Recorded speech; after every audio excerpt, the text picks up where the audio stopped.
Anda menyaksikan segmen Kompas Bisnis bersama saya Brebara Tenaya, saudara. Kelompok rentan sekarang lagi dihantam persoalan perut.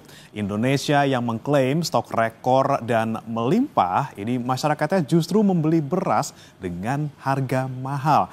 Mengapa kemudian kami memakai kata mahal? Karena data membuktikan harga beras melambung dari harga eceran tertinggi atau HET yang telah ditetapkan oleh pemerintah.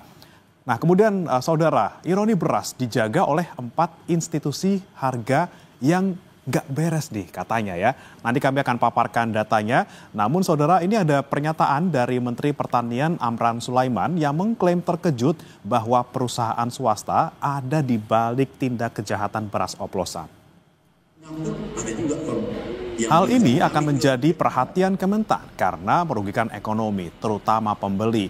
Sebelumnya Satgas menemukan 86% beras premium di Indonesia ternyata dioplos oleh penjual. Harga beras yang tidak sesuai standar atau kualitas dijual dengan harga tinggi. Itu seluruh Indonesia. Seluruh Indonesia terjadi. 86% itu tidak sesuai dengan standar. Ini harus diperbaiki. Kesempatan kita perbaiki karena stok kita banyak. Kami sudah koordinasi dengan Satgas Pangan, itu ditindak tegas. Pupuk palsu, kemudian beras yang dioplos, itu kami sudah bersurat secara resmi kepada Bapak Kapolri dan Jaksa Agung. Dan sekarang saudara, kita akan bahas nih, ada 4 lembaga yang bertugas untuk mengawal beras agar urusan perut rakyat ini tidak bergejolak. Meski faktanya setiap tahun harga beras ini selalu nggak beres. Mau stoknya ada ataupun stoknya seret, ini sama-sama harganya selalu nggak beres saudara. Kita akan paparkan lagi nih ya. Yang pertama ada Kementan atau Kementerian Pertanian. Nah, urusan dari Kementerian Pertanian ini terkait dengan produksi beras dalam negeri. Dari dulu nih data produksi antara Kementan dan juga Bulog ini sebagai penyerap gabah petani kerap tidak akur. Yang paling baru Kementan mengajukan tambahan anggaran untuk 2026 menjadi 44,4 triliun rupiah. Sebagian besar anggaran 10 triliun akan dipakai untuk mencetak sawah baru. Dari target semula 225.000 hektar menjadi 275.000 hektar. Kemudian ada Kementerian Perdagangan saudara. Ini tugasnya adalah mengawasi mutu beras yang dijual ke masyarakat dan juga label kemasannya. Pertanyaannya, benarkah Kemendak tidak tahu ada praktik kejahatan beras oplosan? Nah, lembaga ketiga saudara yang mungkin kita juga lagi dengar sering akhir-akhir ini terkait dengan beras yaitu Bapanas. Nah, Bapanas ini tugasnya mengatur ketersediaan dan juga kestabilan harga beras juga. Nah, dulu harga eceran tertinggi ada di Kemendak sejak tahun 2021 kemudian beralih ke Bapanas. Kemudian ini yang terakhir adalah Bulog saudara yang bertugas untuk menyerap gabah petani dan juga mengimpor sesuai dengan mandatori pemerintah. Tetapi Bulog ini juga jualan beras. Kemudian pertanyaan besarnya lagi saudara, tugas menyerap gabah ini apakah punya skill mumpuni untuk jualan beras? Kita ke informasi berikutnya, ini adalah pernyataan dari Wakil Menteri Perdagangan saudara. Meski kini tidak memegang tanggung jawab tentang harga beras, Kementerian Perdagangan akan berkoordinasi dengan Bapanas untuk menstabilkan dan memastikan mutu beras di masyarakat. Harga beras Bu di semua wilayah Ya, kalau misalnya mengenai harga beras, memang pemantauannya ada di Bapanas, Badan Pangan Nasional. Jadi insya Allah nanti kewenangannya ada di sana sehingga kemudian harapannya mereka juga bisa mengantisipasi. Kalau di kami hanya ada beberapa komoditas yang kita tanganin soalnya. Ya. Nah sekarang saudara, kita lagi diharapkan pada tahun ajaran baru. Anak dari SD ke SMP, SMP ke SMA, bahkan SMA ke kuliah nih ya. Bahkan ini dikala banyak sekali kebutuhan-kebutuhan terkait pendidikan anak, masyarakat masih dihadapkan lagi dengan harga beras yang tidak bersahabat dengan perut. Nah, kita akan lihat dulu saudara harga beras dibandingkan dengan HET ataupun harga eceran tertinggi. Ini kami ambil sumbernya dari panel harga Bapanas di 15 Juli 2025. Ini harganya per kilogram saudara Di beras medium, harga pasar sekarang ini Rp14.209 per kilogram. Sementara harga eceran tertingginya itu di angka Rp12.500 per kilogram. Ya berarti ada selisih sekitar Rp2.000 per kilogram, saudara. Itu untuk yang medium. Kalau yang premium kita lihat sekarang harga yang kita lihat di pasar itu Rp15.955 per kilo. Tapi HET-nya sebenarnya adalah di Rp14.900 atau selisih sekitar Rp1.000. Tapi saudara, yang kami pakai datanya ini adalah harga eceran tertinggi secara nasional. Sebenarnya ada juga pembagian zona 1, zona 2, zona 3. Ini harga eceran tertingginya berbeda-beda. Nah, kemudian yang menjadi fokus kita sekarang, saudara, terkait dengan harga beras ini harus segera beres dong ya. Ini masih di atas dari harga eceran tertinggi pemerintah, karena memang pengendalian harga beras ini bukan sekedar urusan kebutuhan pangan. Ada resiko sosial yang lebih besar kalau urusannya dengan perut. Ketika masyarakat, terutama kelompok rentan, kesulitan membeli bahan pokok utama, efek gulirnya bisa kemana-mana. Keuangan rumah tangga yang berantakan sampai pertumbuhan ekonomi yang loyo karena tidak ada daya beli. Nah, saudara, Bappenas bilang stabilisasi harga pangan akan dikerjakan mulai Juli sampai Desember nanti dengan modal cadangan lebih dari 4 juta ton. Untuk SPHP, stabilisasi pasokan dan harga pangan, ini juga akan dikerjakan mulai dari bulan Juli ini sampai dengan bulan Desember. Perlu dicatat bahwa SPHP dan bantuan pangan akan menggunakan beras cadangan pangan pemerintah yang dimiliki Bulog saat ini. Total cadangan pangan pemerintah saat ini sebesar 4,2 juta ton. Dan ini akan kita pakai untuk melakukan intervensi. Kementerian Pertanian, Kementerian Perdagangan, Bulog, dan Badan Pangan Nasional. Masih relevankah 4 lembaga ini menjaga beras? Kompas Bisnis akan kembali untuk membahasnya.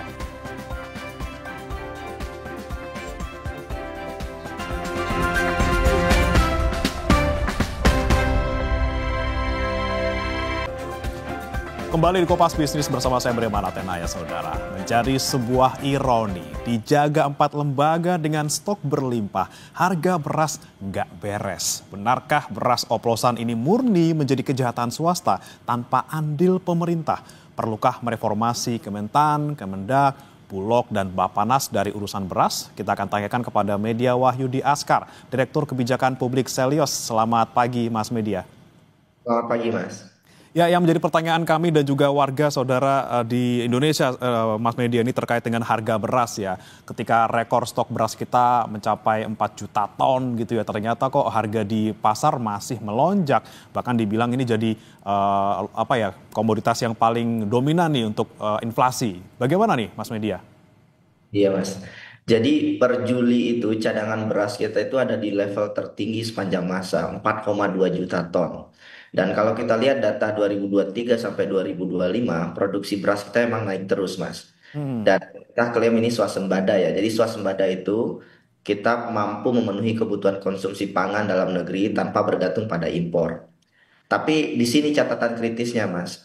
Swasembada itu kan harusnya tidak hanya berbicara soal ketersediaan beras, tapi juga soal akses. Jadi percuma punya beras banyak, tapi masyarakat nggak bisa beli. Kenapa? Karena berasnya mahal, begitu ya. Dan ini yang terjadi hari ini, stok beras melimpah, tapi harga beras naik. Apa yang terjadi? Ini karena pemerintah, menurut saya, mengintervensi sektor beras ini dengan tidak efisien. Jadi Bulog itu lewat instruksi pemerintah, menampung beras dalam jumlah besar, beli beras dengan harga tinggi, di satu sisi petani diuntungkan. Cuma masalahnya Bulog itu bisa beli, bisa nyetok, masukin ke gudang, tapi nggak bisa jual. Dan yang bisa jual itu swasta. Masalahnya karena beras di lapangan habis diborong oleh Bulog, swastanya nggak kebagian, akhirnya beras di pasar, di toko retail berkurang dan harga jadi naik.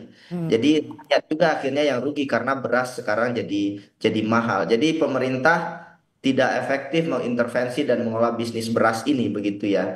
Jadi sekarang semangatnya bukan lagi soal nyetok beras harusnya, tapi tantangannya gimana mendistribusikan beras lebih efisien, petani untung, rakyat juga bisa beli harga beras dengan harga murah gitu. Memang ini kan masalahnya tidak hanya di stok yang melimpah, tapi juga distribusinya sebenarnya. Tapi kalau kita bicara soal Bulog yang menyerap gabah petani dengan harga rata gitu ya, 6.500 dengan kualitas apapun gitu. Ini apakah bisa kita sebut sebagai pangkal masalah beras oplosan, kemudian juga pangkal dari melonjaknya harga, dan apakah artinya memang Bulog ini yang paling bertanggung jawab atas masalah mahalnya beras ini, Mas Media?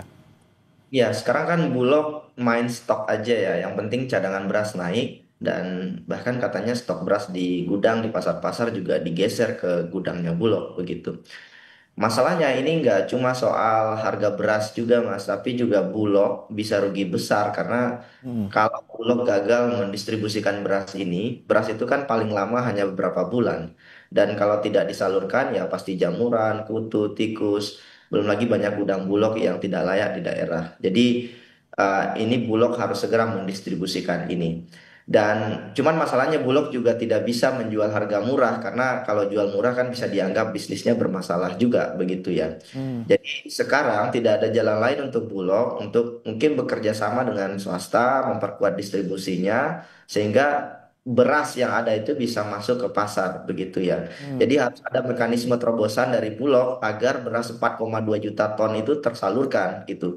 Karena kalau tidak masyarakat harus siap-siap harga beras ini akan naik terus karena beras di lapangan habis disedot oleh Bulog tapi tidak kembali ke rakyat dengan harga murah begitu ya.